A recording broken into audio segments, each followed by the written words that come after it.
اخلاق ہے، کردار بہترین کردار ہے، سیرت بہترین سیرت ہے، ظاہری اعتبار سے بھی انتہائی خوبرو ہیں، اچھے صفات کے حامل ہیں، باطنی اعتبار سے بھی، یعنی کسی طرح کی کمی بیٹے میں نہیں ہے۔ آپ کو معلوم ہے کہ ہر باپ کو اپنی اولاد سے محبت ہوتی ہے، لیکن جتنی اولاد میں اچھائیاں ہوتی ہیں اتنی محبت بڑھتی ہے، جتنی خوبیاں ہوتی ہیں اتنی ہی اولاد سے محبت بڑھتی ہے۔ جو تو ہر باپ اپنے بیٹے کو چاہتا ہے، لیکن جتنی اچھائیاں اولاد میں ہوتی ہیں اتنا ہی باپ اپنے بیٹے کو زیادہ چاہتا ہے۔ اب جب جناب لیبر جیسا بیٹا ہوگا، اور جہاں صرف بیٹا نہ ہو بلکہ ایسا بیٹا ہو جو مکمل طور پر نانا کی شبیہ ہو۔ پیغمبر کو، امام حسین کو سب سے زیادہ اگر کوئی محبوب تھا وہ نبی کریم تھا۔ اگر سب سے زیادہ محبت تھی تو پیغمبر اعظم سے۔ آپ سوچئے کہ نبی سے پیغمبر اکرم کا وصال اور رحلت اس وقت ہوئی ہے کہ جب امام حسین کم سن تھے، 7-8 سال کا سن تھا۔ اس سن میں پیغمبر سے جدا ہو گئے، ظاہری اعتبار سے اب نبی نہیں ہے، چاہنے والا پیغمبر نہیں ہے۔ لیکن اب سوچئے کہ جب اللہ نے نانا کی شکل میں بیٹا دیا ہوگا تو امام حسین کو کتنا خوشی ہوئی ہوگی کہ جس نانا سے انتہائی محبت تھی اس کی شبیہ میری نگاہوں کے سامنے، اس کی شکل میں، اسی لیے جملہ پڑھنا ہے، خدایا گواہ رہنا، جب بھی ہم اپنے نانا کی زیارت کے مشتاق ہوتے تھے نظر نہ الیہ، اپنے لال علی اکبر کی طرف دیکھ لیتے تھے۔ تو خود امام حسین نے فرمایا، یعنی جب بھی میں اپنے نانا کی زیارت کرنا چاہتا تھا، اپنے نانا کو دیکھنا چاہتا تھا تو اپنے لال کو دیکھ لیتا تھا۔ اب آپ سوچیں کہ محبت تو ہر بیٹے کو، باپ کو ہر بیٹے سے ہوتی ہے، اچھائیاں ہوں تو محبت بڑھ جاتی ہے، اور جب اچھائیاں اتنی زیادہ ہوں کہ نبی کی شکل بن جائے، نبی کا ہم شکل ہو جائے، نبی کی شبیہ ہو جائے تو پھر محبت کتنی زیادہ ہوگی۔ امام حسین کو جناب لیبر سے معمولی محبت نہیں، اور شاید قرآن نے بہت سے واقعات اس لیے بیان کیے کہ ہم بعض چیزوں کی اہمیت کو سمجھ سکیں۔ یہ جناب ابراہیم و اسماعیل کا واقعہ، جناب یعقوب و یوسف کا واقعہ، یہ کیوں بیان کیا؟ یہ بھی ہمارے لیے پیغام ہے۔ جناب یعقوب بھی نبی ہے، جناب یوسف بھی نبی ہے۔ جس وقت یوسف جیسا بیٹا گم ہوا ہے تو جناب یعقوب نبی تھے، جانتے تھے کہ بیٹا زندہ ہے، تب بھی اتنا روئے ہیں کہ آنکھوں کی بصارت چلی گئی، آنکھوں کا نور رخصت ہو گیا، نابینا ہو گیا۔ اس لیے جب ایسا بیٹا ہو تو ہر بات برداشت نہیں کر پائے گا۔ یہ قرآن کہہ رہا ہے کہ یعنی ایسے بیٹے کی جدائی کے اوپر جناب یعقوب کی آنکھیں رخصت ہو گئی۔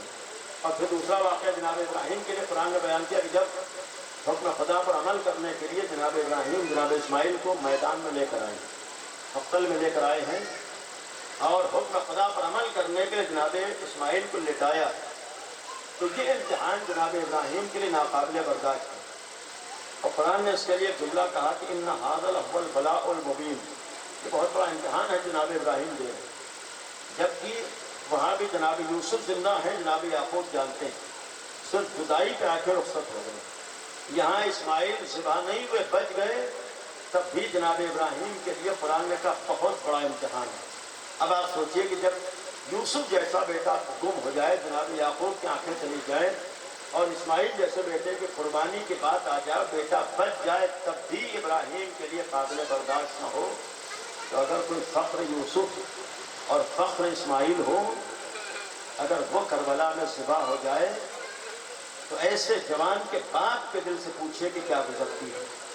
کربلا کا ہر امتحان بہت سخت تھا، کربلا کا ہر امتحان معمولی امتحان نہیں تھا، کربلا میں کوئی بھی امتحان آسان امتحان نہیں تھا، لیکن بعض امتحان بہت ہی زیادہ سخت تھے۔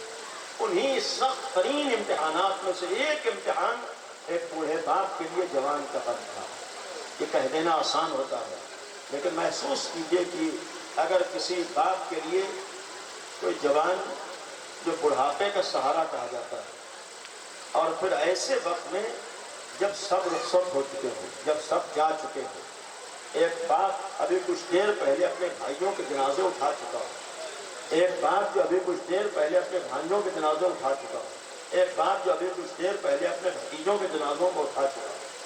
آپ سوچئے کہ ایک بھائی جو ابھی کچھ دیر پہلے عباس جیسے بھائی کے جنازے سے آیا ہو، اس امتحان سے گزرنے کے بعد امام حسین کے لیے جناب علی اکبر کو خدا حافظ کہہ دینا آسان نہیں تھا۔ اور یہ جملات اس بات کے گواہ تھے کہ امام حسین کے لیے بھی بہت بڑا امتحان ہے۔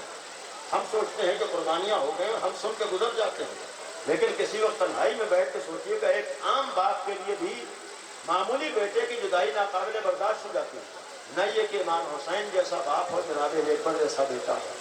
اور جب بیٹے نے آ کر کہا کہ بابا جان اب مجھے مقتل میں جانے کی اجازت دی، روایتوں میں یہ ہے کہ اس سے پہلے کوئی آیا ہے، اسے امام حسین نے فوراً اجازت نہیں دی۔ جناب عباس کے لیے آپ سنتے رہتے ہیں کہ جناب عباس کو فوراً اجازت نہیں ملی۔ جناب قاسم کے لیے آپ نے سنا ہے کہ بار بار آ کر کہتے تھے چچا مرنے کی اجازت دے دیجیے، کبھی ہاتھوں کو چومتے تھے، کبھی پیروں کو چومتے تھے، لیکن امام حسین نے فوراً اجازت نہیں دی۔ لیکن روایتوں میں ہے کہ جناب علی اکبر نے ویسے ہی کہا ہے، مولا حسین نے کہا میرا لال جاؤ خدا حافظ، اور پھر صرف خدا حافظ نہیں کہا بلکہ جملہ فرمایا میرا لال جاؤ پہلے خیمے میں بیویوں سے رخصت ہو لو، جاؤ پہلے ماں کو الوداع کہہ دو، ماں کو خدا حافظ کہہ دو۔ یہ بھی ایک عظیم امتحان ہوتا ہے، ماں ہر غم برداشت کر لیتی ہے، لیکن ماں کے لیے کسی جوان بیٹے کا غم برداشت کرنا آسان نہیں ہوتا ہے۔ اور محسوس کیجئے جب جناب علی اکبر جیسا بیٹا ہو، جناب علی اکبر جیسا جوان ہو، تو کیا کوئی ماں ایسے جوان کے غم کو برداشت کر لیتی؟ تاریخ میں دو جملے موجود ہیں۔ جس وقت یزید ملعون کے سامنے امام حسین کا سر آیا ہے، تو اس ملعون نے ایک جملہ کہا تھا امام حسین کو دیکھ کر، 57 سال کی عمر امام حسین کو تھی، 57 سال بہت زیادہ عمر نہیں ہے۔ یزید ملعون نے امام حسین کو دیکھ کر یہ جملہ کہا تھا کہ حسین تم بہت جلدی بوڑھے ہو گئے۔ آپ سوچئے 57 سال کی عمر، یزید جملہ کہہ رہا ہے کہ حسین بہت جلد تم بوڑھے ہو گئے۔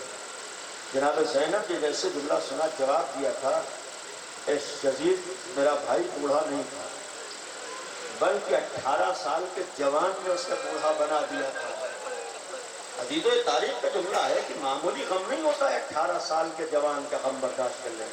اور اسی شام کے سلسلے میں ایک خاتون سے منسوب جملہ ہے، ایک عورت نے جب شام کی جناب علی اکبر کے چہرے کو دیکھا تھا، جناب علی اکبر کا چہرہ تاریخ میں ہے کہ خاندان بنی ہاشم میں دو ایسے چہرے تھے جو انتہائی خوبرو تھے، جو سبھی تھے، جناب عباس اور جناب علی اکبر۔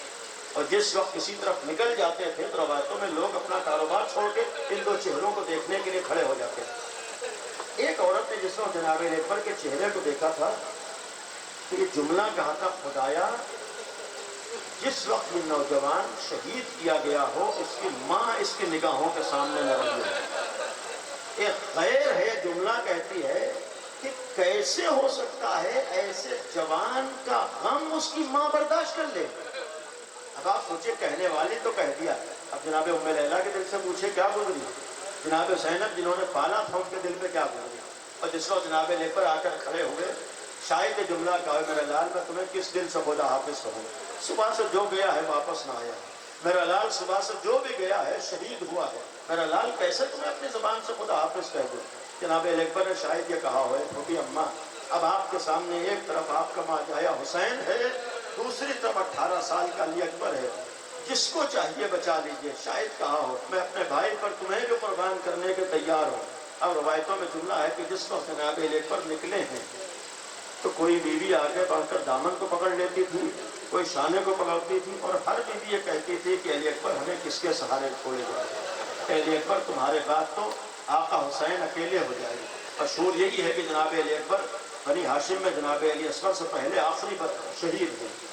جب سب رخصت ہو چکے ہیں، جب سب جا چکے ہیں، اس وقت جناب علی اکبر نکلے ہیں، رخصت ہوئے ہیں۔ ایک اور جملہ بیان ہوتا ہے کہ جس وقت خیمے سے نکلے ہیں اس طریقے سے نکلے ہیں کہ جیسے بھرے گھر سے جنازہ نکلتا ہے۔ مولا حسین کے سامنے آ کر کھڑے ہوئے۔ روایت میں الفاظ یہ ہیں کہ ایک دفعہ امام نے حسرت سے اپنے لال کے چہرے کو دیکھا ہے، ایک مایوسی والی نگاہ، جو الفاظ تاریخ ایک مایوسی والی نگاہ اپنے لال کے چہرے پر ڈالی ہے، یعنی شاید آخری دفعہ اپنے بیٹے کے چہرے کو دیکھ رہے ہو۔ عزیز و خدا حافظ کہا ہے۔ تاریخ کربلا میں اس سے پہلے کسی کو خدا حافظ کہا ہے؟ مولا حسین اپنی جگہ پر بیٹھے رہے، لیکن یہ پہلا موقع ہے کہ جب اس جوان کو خدا حافظ کہا تو مولا حسین بیٹھے نہیں رہے بلکہ پیچھے پیچھے چلنا شروع کیا ہے۔ جناب علی اکبر آگے جا رہے ہیں، دفعہ کانوں میں کچھ آواز محسوس کی، مڑ کے دیکھا کہ بوڑھا باپ کمر کو تھامے ہوئے چلا آ رہا ہے۔ رہبار کو روک دیا، ہاتھوں کو جوڑ کر سوال کیا، بابا آپ نے تو خدا حافظ کہہ دیا تھا کہ پھر پیچھے پیچھے آنے کی وجہ کیا ہے؟ ایک امام حسین نے جملہ فرمایا تھا، اگر لال کاش تم صاحب اولاد ہوتے تو تمہیں معلوم ہوتا کہ ایک بوڑھے باپ کے لیے جوان کا غم کتنا سخت ہوتا ہے۔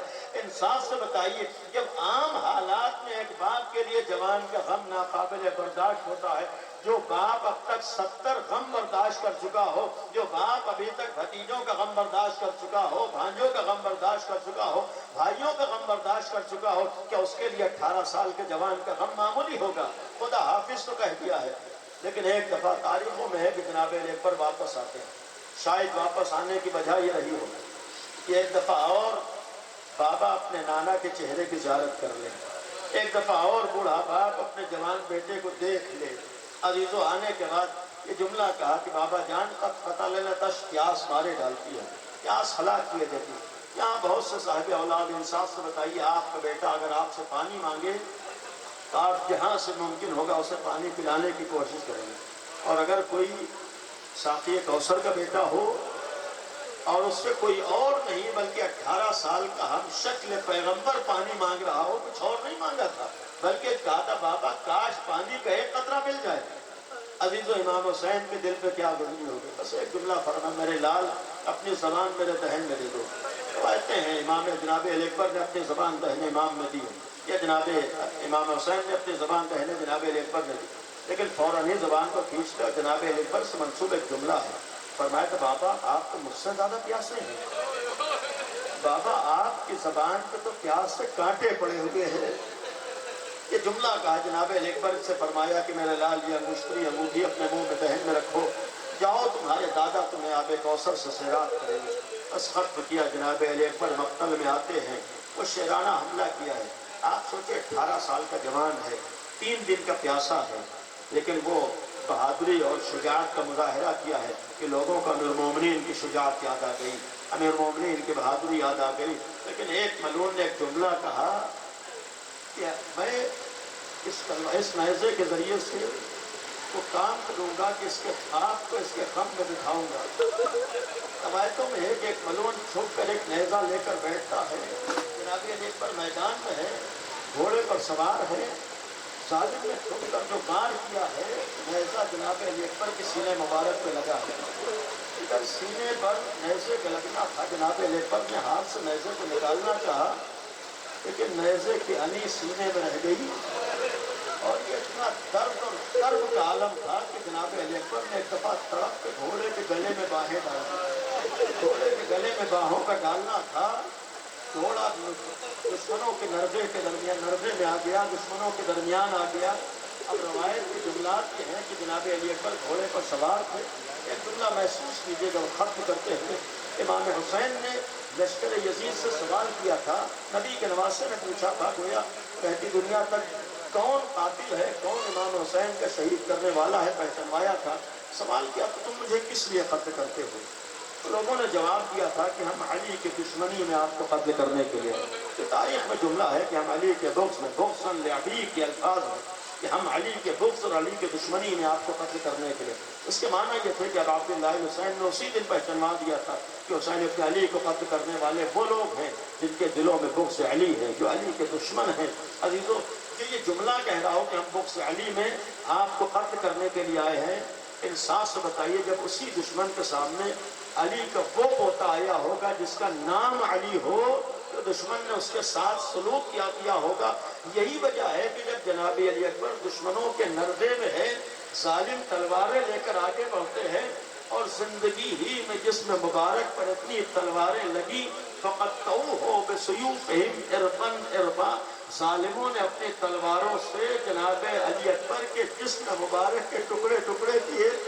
عزیزو، جناب علی اکبر زمین پر آئے، آواز دی، بابا میرا آخری سلام قبول کرو۔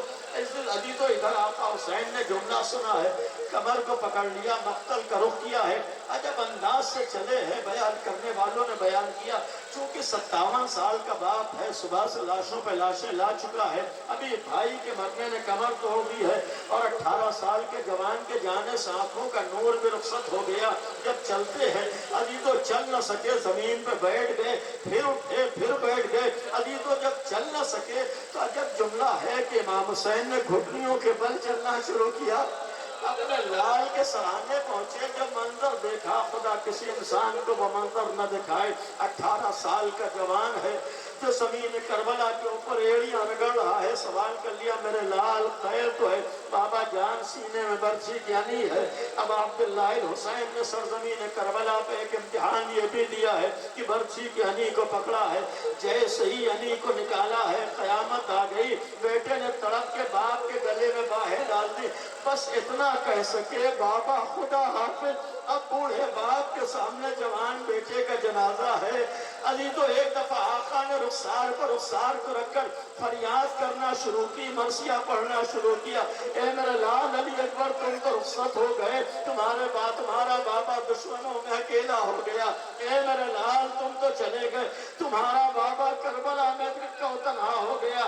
عزیزو یہ کہنے کے بعد آقا حسین نے جنازے کو اٹھانا چاہا، لیکن اتنا ٹکڑے ٹکڑے لاشا تھا کہ بوڑھے باپ سے اٹھ نہ سکا۔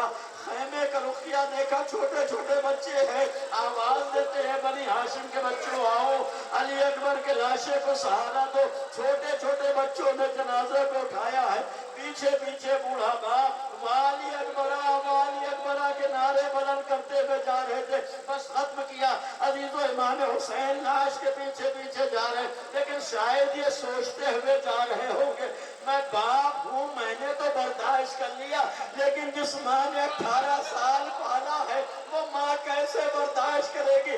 عزیزو لاشا خیمے میں آ تو گیا، لیکن وہ ماں جس کا یہ حال ہو، جناب ام لیلہ نے جیسے ہی سنا ایک جملہ ملتا ہے، جناب فضہ سے کہے فضہ مجھے کچھ سجائی نہیں دیتا، ذرا مجھے سہارا دے کر میرے لال کے لاشے تک پہنچا۔